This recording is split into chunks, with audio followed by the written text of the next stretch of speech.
मुंबई के प्रभादेवी इलाके में स्थित एल्फिंस्टन ब्रिज अब पुनर्निर्माण के लिए पूरी तरह से तैयार बताया जा रहा है, क्योंकि ब्रिटिश कालीन लगभग एक सदी से पुराना यानी 100 साल पुराना ये एल्फिंस्टन ब्रिज अब टूटने वाला है। ये ब्रिज मुंबई शहर में काफी अहम माना जा रहा है, क्योंकि ये मुंबई के पूर्व और पश्चिम इलाके को जोड़ने का काम एक सदी से भी ज्यादा समय तक करता आ रहा है। आपको दिखा दे, ये प्रभादेवी, दादर, लालबाग, इन सारे इलाकों के जो कि मुंबई के बिल्कुल मध्य में स्थित है और काफी अहम इलाके हैं, जहां पर यातायात भी भारी मात्रा में होती है और यहाँ पर कई सारे कॉरपोरेट ऑफिसेस है, बहुत बड़ा रेसिडेंशियल एरिया भी है, बहुत डेंसली पॉपुलेटेड ये सारा एरिया है और यहाँ पर इस ब्रिज ने कम से कम 100 साल से ज्यादा समय तक यहाँ पर लोगों की सेवा की है और उन्हें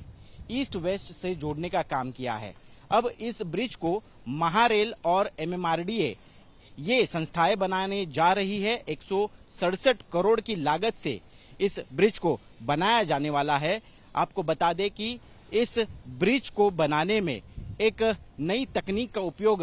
होने वाला है, जो कि ओपन गर्डर टेक्निक कही जाती है, जो अपनी मजबूती के लिए पहचानी जाती है और महारेल उसका उपयोग करने वाला है। इस ब्रिज की सबसे बड़ी आपको चुनौती बता दे, यहाँ पर वेस्टर्न और सेंट्रल रेलवे की पटरियां है, यहाँ पर लोकल ट्रेन चलती है और ये लोकल ट्रेन की यातायात प्रभावित ना होते हुए इस ब्रिज का पुनर्निर्माण करना ये सबसे बड़ी चुनौती एमएमआरडीए और महारेल के लिए होने वाली है। और दूसरी बड़ी सबसे बड़ी चुनौती जो है वो यहाँ का जो ट्रैफिक है वो डाइवर्ट किया जाएगा। यहाँ पर बहुत ज्यादा ट्रैफिक होती है, यहाँ पर कॉरपोरेट ऑफिसेस बड़ी तादाद में है, लोग बड़ी संख्या में यहाँ पर आते हैं काम करने और इसीलिए जब ये ब्रिज का काम शुरू होगा तो आसपास के कई इलाकों पर भी इसका परिणाम देखने को मिलेगा और इसीलिए अब ट्रैफिक डिवीजन ने भी यहाँ पर डाइवर्जन रूट्स जो है वो घोषित कर दिए हैं। हालांकि 15 अप्रैल तक सजेशन ऑब्जेक्शन मंगाए हुए हैं। उन्होंने एक ईमेल आईडी दिया है जिसको आपको बताना है कि कौन सा रूट किस तरह से डाइवर्ट होना चाहिए। आपके कुछ सुझाव हो तो वो आप दे सकते हैं, लेकिन आपको अगर बता दिया जाए तो कैसे डाइवर्ट होगा ये ट्रैफिक, तो साउथ मुंबई की तरफ जाने वाला जो पूरा ट्रैफिक है वो दादर टीटी जंक्शन, वहां से जो तिलक ब्रिज है जो कि दादर पश्चिम में जाता है, उसका इस्तेमाल आप कर सकते हैं, क्योंकि पूरा ट्रैफिक जो इस ब्रिज से जाता था वो अब वहां पर डाइवर्ट होगा। आगे वर्ली और प्रभादेवी इलाके में अगर आपको जाना है तो आपको परेल टीटी जंक्शन से आगे होकर आपको भारत माता जंक्शन जाना है और वहां से करी रोड ब्रिज लेकर, लोअर परेल ब्रिज लेकर आप प्रभादेवी और वर्ली में एंट्री कर सकते हैं। उसी तरह आपको बता दें कि आपको अगर पश्चिम से पूर्व की तरफ, मुंबई की पूर्व की तरफ जाना है तो आप यहां पर वर्ली से आ रहे हो तो फिर एक बार आप करी road bridge, lower Parel bridge का इस्तेमाल कर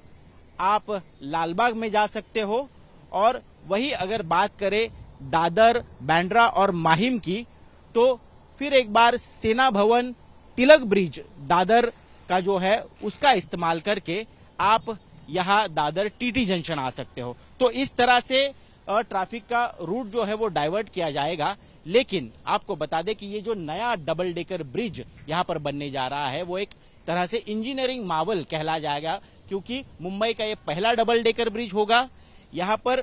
जो अपर डेक होगा वो वर्ली शिवड़ी एलिवेटेड जो रोड बनाया जा रहा है उसका एक एक्सटेंशन होगा, उसी का एक यहां पर बड़ा रोल होगा उसका, और उस ब्रिज को सीधा जाकर अटल सेतु से जोड़ा जाएगा। 2+2 के 2 लेन होंगे, लेकिन फुटपाथ अपर डेक में नहीं होगी। आपको निचले डेक के बारे में बता दूं, निचले डेक पर भी जो रेगुलर यातायात वेहिकुलर ट्रैफिक यहां पर होती थी उसके लिए इस्तेमाल किया जाएगा। 2+2 लेन होगी और उसके साथ बड़ी फुटपाथ भी लोगों को चलने के लिए दी जाएगी। तो इस तरह से ये पुनर्निर्माण होने वाला है। एक सदी से पुराने ब्रिज को ध्वस्त कर यहाँ पर एक डबल डेकर ब्रिज बनने वाला है और इससे यहाँ पर काम करने जो लोग आते हैं मुंबई के बाहर के इलाके से या तो यहाँ के जो रिहायशी लोग हैं जो यहाँ पर रहते हैं उनकी जो दिक्कतें हैं वो कम होगी, यहाँ पर ट्रैफिक कम होगा, कनेक्टिविटी बढ़ेगी, ऐसी आशा हम आने वाले दिनों में कर सकते हैं। लेकिन आपको बता दें कि 15 तारीख को यहाँ पर पूरी तरह से जो है 15 अप्रैल को वेहिकुलर ट्रैफिक बंद कर दी जाएगी और अगले 2 सालों तक इस ब्रिज का पुनर्निर्माण का काम शुरू रहेगा। तो आप अगर इस इलाके में आ रहे हैं तो रूट डाइवर्जन चेक कीजिए और हमेशा आने से पहले ट्रैफिक अपडेट्स लेना ना भूलिए। कैमरा पर्सन किरण सपकाल के साथ मैं ऋत्विक भालेकर, मुंबई आज तक।